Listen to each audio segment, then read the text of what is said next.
MS পাঠগৃহে আপনাদের সকলকে স্বাগত।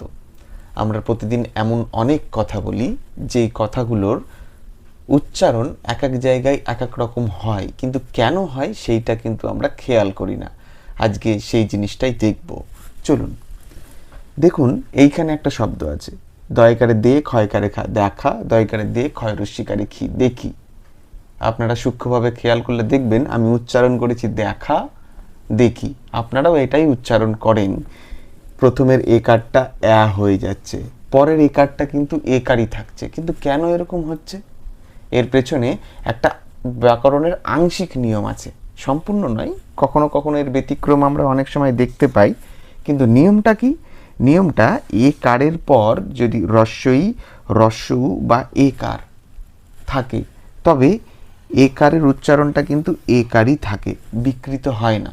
কিন্তু এরপর যদি রস্যই, রস্যু আর এ বাদে অন্য স্বর থাকে, তাহলে একারের উচ্চারণটা কিন্তু হয়ে যায়।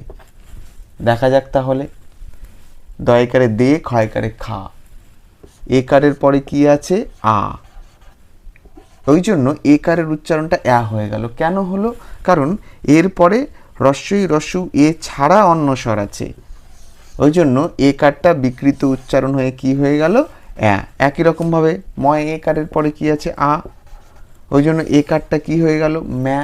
মেলা। একই রকমভাবে বয় একার, একারের পরে কি আছে? আ। ওই জন্য একারটা হয়ে গেল বেলা, সন্ধেবেলা, সকালবেলা।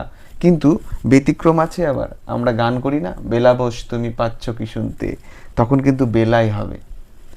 আবার বেচা কেনা, এইবার একারের উচ্চারণ হয়, সেটাও একটু দেখে নিই। দয়কারে দে ক্ষয়ের রস্যিকারে কি, তাহলে এরপরে কি আছে?